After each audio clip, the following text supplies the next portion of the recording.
Hello everybody, hi, good day. My name is Onyinye Okoye and I like to call myself the Wonder Woman. This is Coach Onyinye bringing you value, and today I want to talk about follow-up. Yes, you heard me right. Follow-up. Now, what is follow-up? Follow-up can simply be defined as continuing a process, or defined as getting in touch with somebody based on an initial association.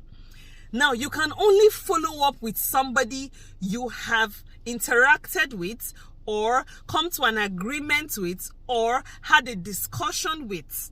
You do not just follow up without an initial agreement. The word follow itself means that there is something ahead of you. So if I'm following this car, the car is in front of me. If I'm following this person is in front of me. If I'm following this plan, I already have a plan mapped out, written down. So you cannot follow up if there is nothing in front of you. If there is nothing that has gone ahead of you. If there is no discussion, arrangement, plan, or instructions ahead of you. Now, I'm taking my time to explain what follow-up is in literal terms, because a lot of us do follow up the wrong way. We want to follow up on our team member by the end of the month when we don't have anything to follow up on. At the beginning of your month, what was your discussion with that team member? Was there an action plan in place? Did you give instructions? Did both of you agree on what was to be achieved by the end of that month? It is only when you have had an initial discussion with your team members that you can actually do a follow-up. You don't just pick up the phone and do a follow-up based on nothing. Follow-up must be based on something that has gone ahead.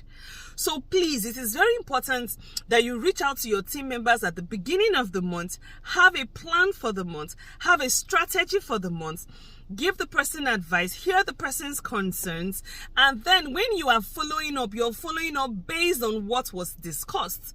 So if I call you and I'm like, oh, hello, how are you doing today? How is the family? Okay, are you free to talk? Because this is a follow-up call to the arrangements that we had at the beginning of the month. Remember, we said we're going to hit this number of actives, we're going to do this, we're going to do that. I'm doing this follow-up call to know how far you've gone, any challenges so far. Is there anywhere you need me to step in?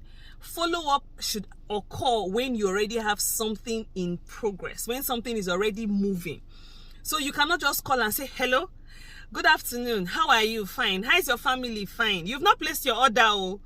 You have not placed your order. Calling to place order every month is not the ideal way of following up your team members. That's the truth. I would rather call you to ask you, how many actives have you had?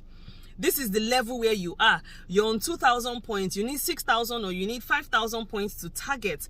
What is your plan to reach this target? It is very, very important that you follow up in such a structured way and structured manner. If you understand my point, please hit the like button. If you're watching this on Facebook, follow me. And if you're watching this on YouTube, please subscribe. Now, who are the people that you follow up? The category of people you follow up determine the kind of follow-up you do. Number one, you should follow up your leaders. How you follow up your leaders, the targets you give to them, the tasks you give to them, the business mapping you do with them is totally different from that of your core team. So follow up your leaders, follow up your core team, follow up your new recruits, follow up those on incentives, follow up your team members. So the kind of follow-up I'm giving to my core team is different from the kind of follow-up I'm going to give to my new recruits. The kind of follow-up I'm going to give to my leader is different from the kind of follow-up I'm going to give to the general team. So you need to map them out. Your core team, your leaders, your new recruits, your shining stars, those who are on incentives, and you follow them up accordingly. And please, the instructions, the discussions, the agreement has to be, well sorted out beginning of the month or beginning of the quarter. It can be a 3 months plan. It can be a 6 months plan. It can be a monthly plan if your business is monthly like my business. And then at the beginning of the month, you have a target, you have a plan, you have a strategy, you have a goal.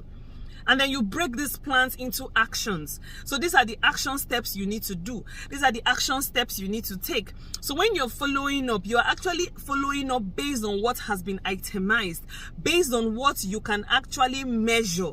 If you don't have action plans, it is very impossible to actually measure the progress. Yes, you're going to look at the bonus points, but the bonus point is not truly a reflection of the activities the person has done for that month.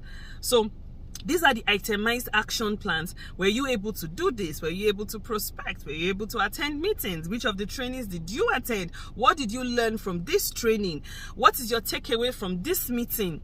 How many people did you invite for that meeting? That way your follow-up is going to be effective, your follow-up is going to be efficient, and your follow-up is going to produce results. Calling your team members at the end of every month to say, oh, you have not placed your order is not follow-up. That is the wrong way to do follow-up. They can only follow up if there is a plan on ground for them to follow up. That's the truth. So remember to break and categorize the people you're following up differently. Have a discussion with them. Know what they want to achieve. You might want them to achieve a 10,000 points, but their capacity for that month is a 5,000 points, or their mindset for that month is a 5,000 points. Work with them, meet at a middle ground, or work with them where they are, strategize, plan, give action plans so that your follow-up can be precise, concise, effective, and efficient.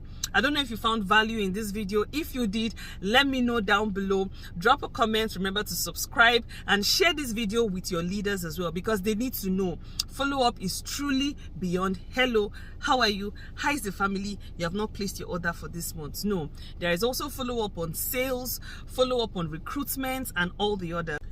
I am going to break this video down into smaller bits, and I'm going to take on each of them one after the other. I'm going to take on how to actually follow up a core team, how to follow up your leaders, how to follow up your recruits, and all of that. And if you want to see that video, let me know as well in the comment section. I'll see you when next I bring you another video. Bye guys.